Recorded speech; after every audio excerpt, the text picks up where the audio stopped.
Welcome to episode 16 of Everything Sports with Aman. I'm your host, Aman and Carney, and I talk about the hottest topics in sports over the course of the past week.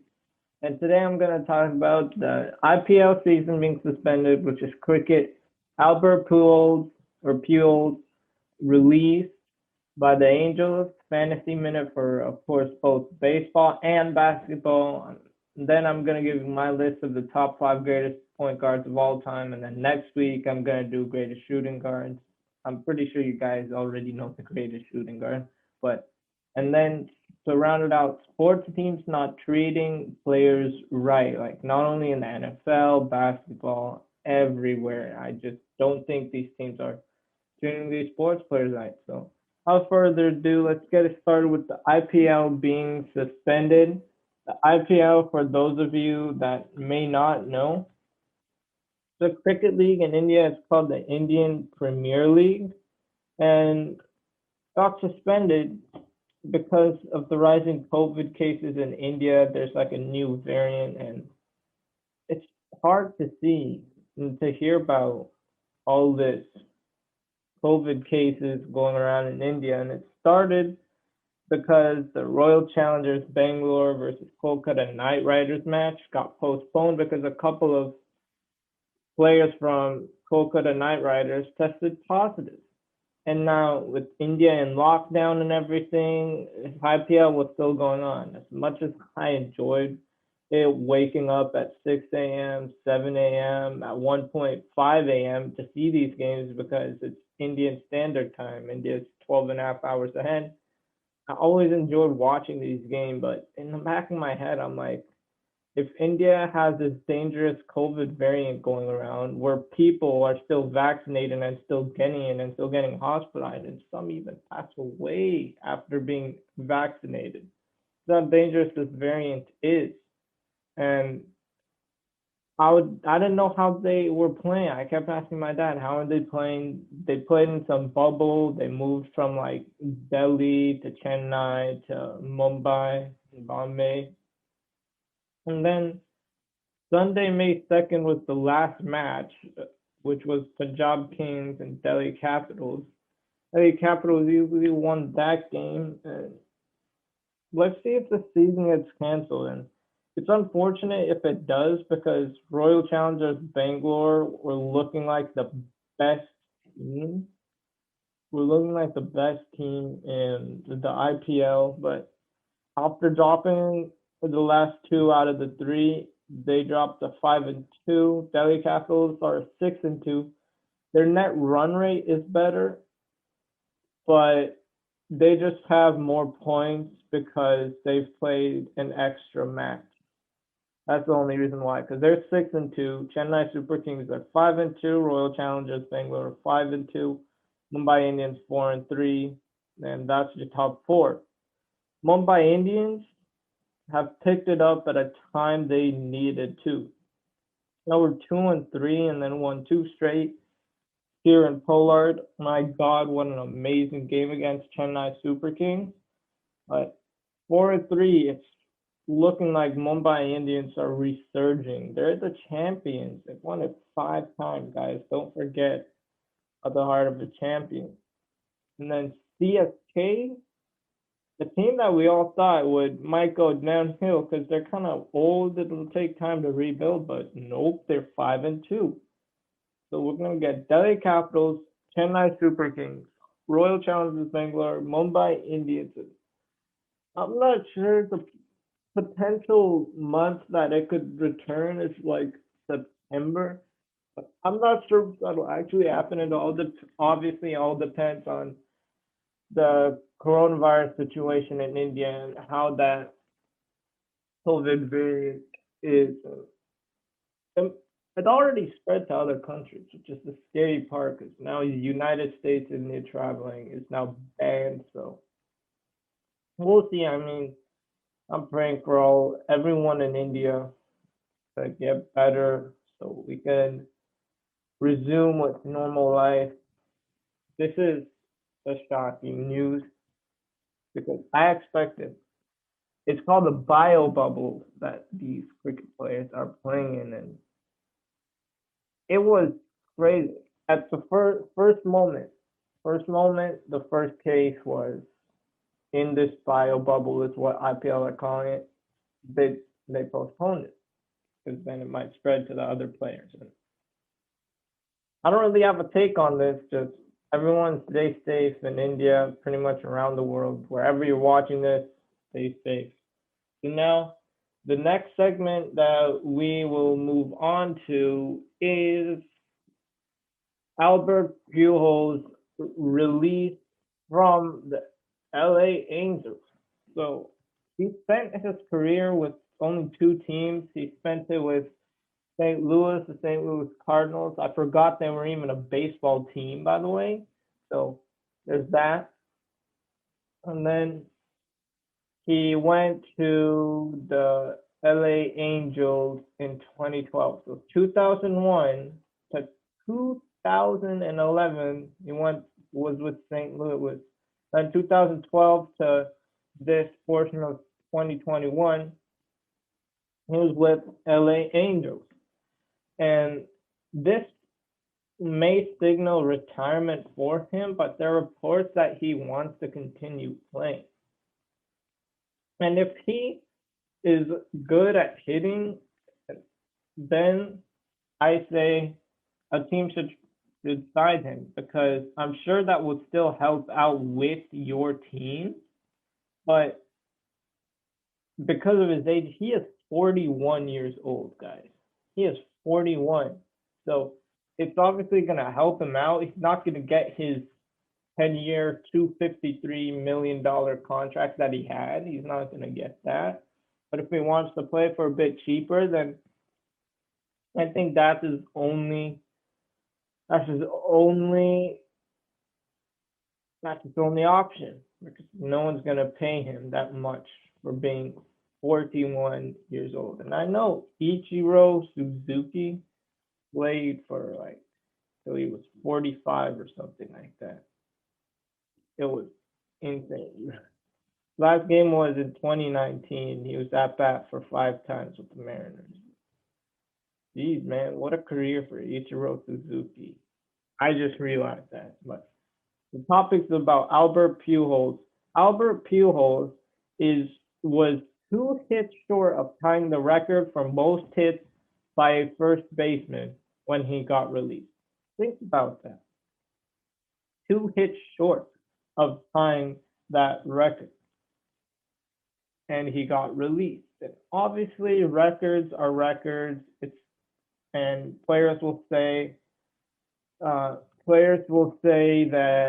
they don't care about the record. It's a team game, but you know that they kind of care about it. And iconic first baseman, there's so many. Like, there's really Joey Votto, Miguel Cabrera. Those are just some. And I know I'm not gonna forget Lou Gehrig and like Willie McCovey, Eddie Murray, and I have a whole list that I could read off of, but those are just a few of them. I don't even know why I said Joey Votto and Miguel Cabrera first. Like Willie McCovey, I don't need to explain who he is. Lou Gehrig, I don't need to explain who he is. These are just an iconic first baseman, and Pujols was 2 hits shy of getting a record. That is incredible. Definitely a Hall of Fame career. I think he will retire, not because he wants to, but because no one's going to offer him a contract. But nonetheless, he's still a Hall of Famer first baseman. So with that, we can go to Fantasy Minute, where I tell you the top 5 baseball players to add to your baseball fantasy team. So now we got, without further ado, let's get it started for baseball. We got Nico Horner for the Chicago Cubs. He's a second, third baseman, and a shortstop. He's 33% rostered, and it's pending status after an outfield collision with Ian Happ, and this could be the last call on Horner. But Shane McClanahan, not shortstop. Starting pitcher, right pitcher for Tampa Bay, 17% roster. I think I got SP and RP right. So, Yusai Kikuchi, starting pitcher for the Seattle, 29% rostered. And Kikuchi, he's like, he's a sleeper, but pick him up. Tyler O'Neill, 38% rostered, outfielder for St. Louis. St. Louis Cardinals, popular this episode. Anyways, and then we got Daniel Lynch, starting pitcher for Kansas City Royals, 29% rostered. And the funny part about that is I almost said Kansas City Jayhawks, which is college basketball.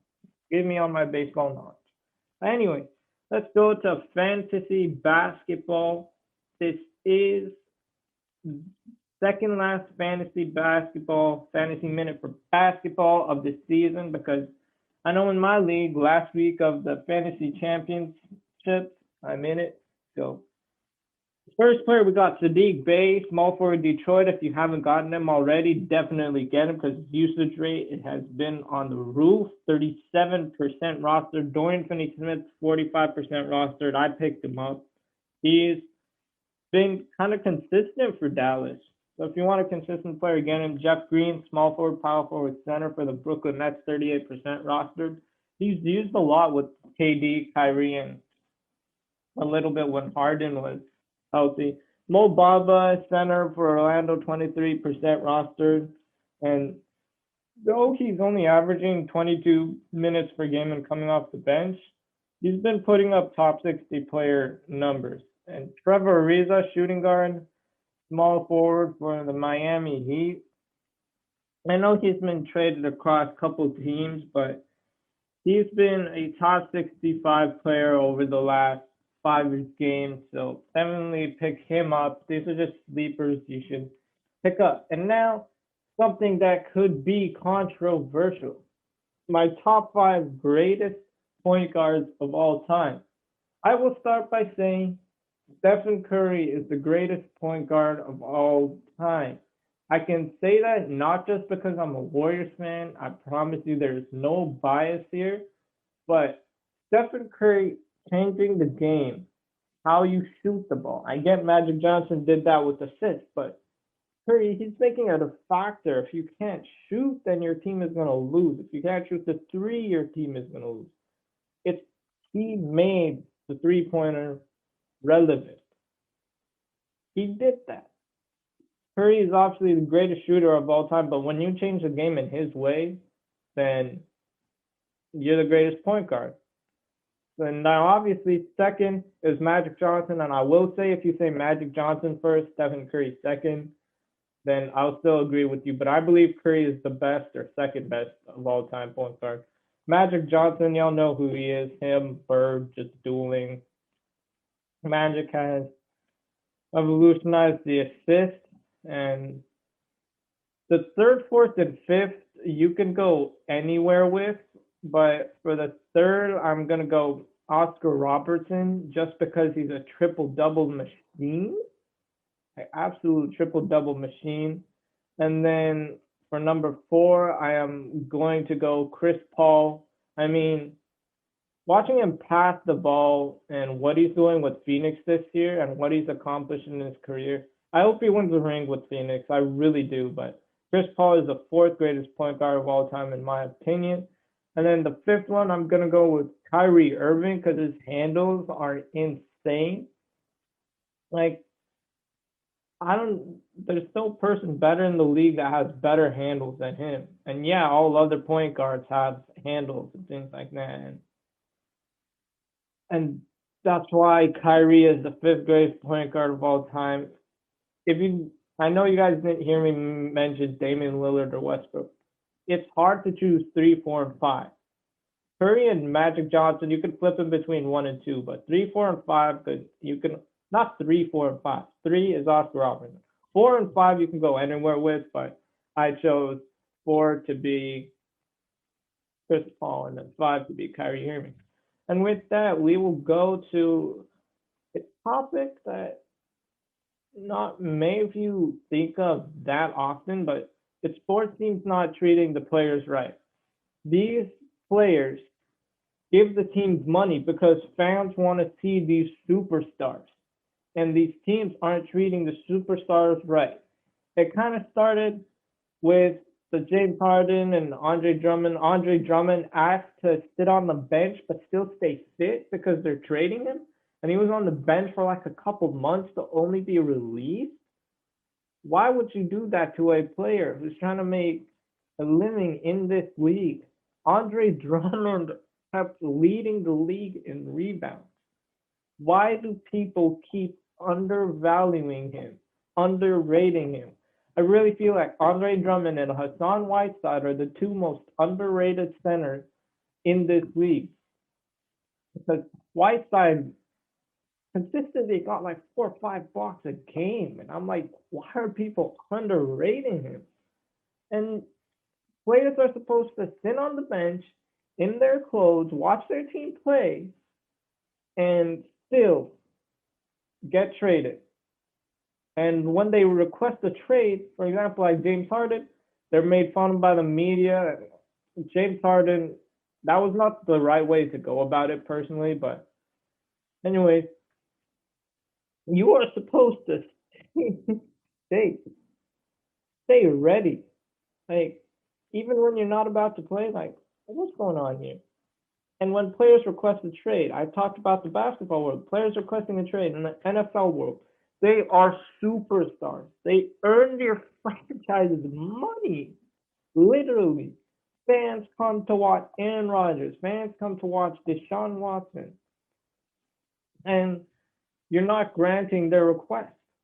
They have given the franchise as much as they could. And if they feel like they're not being treated right and you're doing nothing to help them, because ultimately all these players want is to win. And if the players don't feel like they could win on the current roster you have, even though the GM and the owner feel like the roster is perfectly fine, then trade the superstar. Superstar might be a cancer to the locker room and just not have a good culture to be around. Like Packers, what are you doing trading up for Jordan Love? Why would you do that? Aaron Rodgers is disgruntled. Oh, hey yo, Aaron Rodgers, we traded up. How do you feel about this? And then he's like, who are you gonna pick? They said Jordan Love. What do you think Aaron Rodgers would say? And Deshaun Watson, I know he's in 21 lawsuits right now, so I understand not being able to trade him, but still, before all this lawsuit drama, you still you still denied taking the job, and the head coach came from the Baltimore Ravens, I believe, to coach the Texans, and him saying that I believe Deshaun Watson is still going to be our quarterback, and that's the only reason why you took Deshaun. What happens when Deshaun Watson gets traded? Like when you're lying to coaches to come coach your team because no coach is interested in coaching that team, that's the problem when you have to lie to those coaches. And AlbertPujols, for example, why was he released? No one knew why he was released. He was like on the last year of his 10-year, $253 million contract. Let these players play. They're not going to add anyone. Let these players play. And ultimately, the GM and owner sometimes have to do what's better for the superstars to help them because those superstars are the only reason why your team is good in most cases. If you don't have a clear superstar and your team is all rounded, that's different. But when you're the clear superstar like Deshaun Watson and Aaron Rodgers, and you're responsible for carrying your team, then at that point the GM and owner has to listen to that player. Like even James Harden, who settled for Avery Bradley and Kelly Olynyk instead of Ben Simmons or Jaylen Brown. Think about that.